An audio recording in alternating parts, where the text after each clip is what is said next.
परम आदरणीय प्रधानमंत्री जी, भारत सरकार के मंत्री आदरणीय हर्षवर्धन जी, आदरणीय राज्यपाल जी, सम्माननीय राज्य मंत्री चौधरी जी, प्रोफेसर निमसे जी, उपस्थित वाइस चांसलर, इस साइंस कांग्रेस में पधारे हुए नोबेल लॉरिएट्स, वैश्विक मंचों पर पुरस्कृत वैज्ञानिक, उपस्थित सभी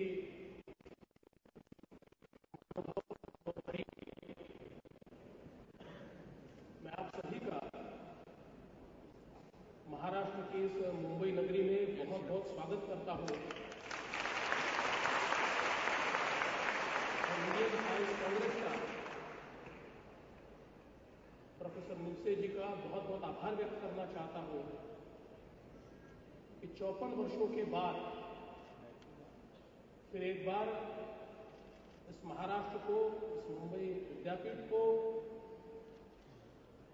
ये मौका मिला है कि इस प्रकार के साइंस कांग्रेस का आयोजन वो कर सके। मैं ऐसा मानता हूं कि ये आयोजन अपने आप में इस देश में साइंस एंड टेक्नोलॉजी इसकी ओर देखने का एक नया नजरिया निश्चित रूप से हमारे सामने लाएगा। प्राचीन काल से हमारी सभ्यता और हमारी समाज व्यवस्था ये हमेशा विज्ञान निष्ठ रही है और हमारी वैज्ञानिकता ने ही हमारी संस्कृति को जीवित रखा है। और अगर हमारे इतिहास को हम देखें तो जिस जिस समय हमने वैज्ञानिकता छोड़ी है, प्रथाओं को, परंपराओं को केवल कर्मकांडों में परिवर्तित किया है, उस समय हमारे समाज का विकास या तो रुका है या समाप्त हुआ है। और इसलिए देश के, समाज के विकास के लिए, आगे बढ़ने के लिए वैज्ञानिक दृष्टिकोण, विज्ञान निष्ठता ये अपने आप में बहुत महत्वपूर्ण इस प्रकार की बात है। और मैं ये मानता हूं कि दुनिया के उन्हीं देशों ने प्रगति की है, विकास किया है,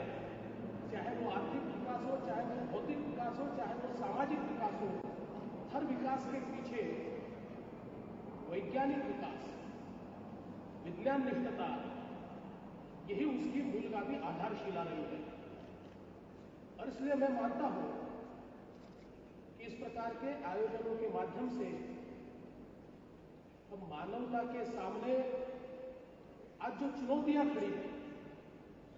उन चुनौतियों का सामना करने के लिए हमारे देश को, हमारे समाज को एक तरीके से तैयार करने की कोशिश करते हैं। आज जिस समय ये कांग्रेस यहां पर हम लोग ले रहे हैं, साइंस फॉर ह्यूमैनिटी, मानवता के लिए विज्ञान, ये हमारा ब्रीद वाक्य है। और मैं ऐसा मानता हूं कि जो देश के सामने चुनौतियां हैं, हमारे प्रधानमंत्री जी ने जो देश के विकास का एक सपना देखा है कि देश में बसने वाला आखिरी व्यक्ति, इसका विकास हो, वो गरीबी से दूर हो, देश के अंदर टेक्नोलॉजी का उपयोग करके हम समाज में समता प्रस्थापित करें। ये सारी चीजें अगर संभव है तो यहां इस पेंडॉल में बैठे हुए इस देश के जो विचारक हैं, जो वैज्ञानिक हैं, इन्हीं के आधार पर ये सारी चीजें निश्चित रूप से हम लोग कर पाएंगे। आज जिस समय मैं महाराष्ट्र के मुख्यमंत्री के रूप में मेरे सामने चुनौती क्या है ये देखता हूं तो मेरे ध्यान में आता है कि मौसम के बदलाव ने, क्लाइमेट चेंज ने जिस प्रकार से आज सस्टेनेबल एग्रीकल्चर एक चुनौती बनाई है, मैं ऐसा मानता हूं कि इसके ऊपर उपाय बहुत आवश्यक है। जब मैं पीछे मुड़कर देखता हूं तो विगत 5 वर्षों में महाराष्ट्र में हमने रिलीफ के ऊपर 8,000 करोड़ रुपए खर्चा किया। कभी ओले बरसे, कभी बेमौसम बारिश हुई, कभी सूखा पड़ा और लगातार रिलीफ के ऊपर हम लोग पैसा खर्चा करते रहे। आज आवश्यकता यह है कि इस मौसम के बदलाव को समझकर हमारी पारंपरिक खेती को किस प्रकार से हम लोग मोड़े, किस प्रकार से उसका उपयोग करें। डिजास्टर रोकने के लिए तो हम लोग वैश्विक रूप पर प्रयास करते हैं, लेकिन हमारे लोकल लेवल पर हम लोग कम से कम इस डिजास्टर के कारण जो नुकसान होता है उस नुकसान को कैसे रोके और किस प्रकार से एग्रीकल्चर को सस्टेनेबल बनाए, इस दृष्टि से विचार होना आवश्यक है। उस दृष्टि से सॉल्यूशंस हमारे सामने आना मैं बहुत आवश्यक समझता हूं। और ऐसी कई चुनौतियां आज हमारे सामने हैं। आज भी जब हम लोग दूर दराज के इलाकों में जाते हैं तो प्रथाओं के कारण, परंपराओं के कारण हमको कुपोषित बालक दिखते हैं और एक प्रकार से उस कुपोषण के कारण उन बालकों का जो विकास है वो विकास जिस प्रकार से कुंठित होता है, उससे समाज का पूरा एक अंग हमको आज विकास से दूर नजर आता है। तो इस प्रकार से जो जेनेटिकली एक प्रकार से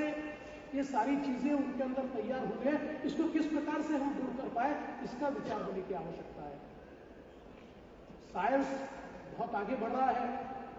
और भारत जैसे देश ने तो अब आसमान छू लिया है। और जब भारत ने आसमान छुआ है, मार्स मिशन और इस प्रकार के अलग अलग मिशंस के माध्यम से हमने हमारी ताकत भी दुनिया को दिखाई है, लेकिन इस ताकत के साथ साथ इस मिशन का जो दूसरा अंग है, समाज में बसने वाला आखिरी व्यक्ति, उस तक हम शाश्वत विकास पहुंचाए, इसके लिए विज्ञान की बहुत ज्यादा आवश्यकता है। और मैं ये मानता हूं कि उस प्रकार का जो विज्ञान है निश्चित रूप से हम लोगों तक पहुंचाने का प्रयास करेंगे। आज एक बड़ी परंपरा हमारे साथ है। कणाद हो, चार्वाक हो, आर्यभट्ट हो, जिन्होंने साइंस का फाउंडेशन इस देश में प्रस्थापित किया, आज उसी धरोहर को इस पंडाल में बैठे हुए कई वैज्ञानिक आगे ले जाने की कोशिश कर रहे हैं। और इसलिए मैं ये मानता हूं कि इस कांग्रेस के माध्यम से एक बड़ा वैचारिक इस प्रकार का कार्य यहाँ पर होगा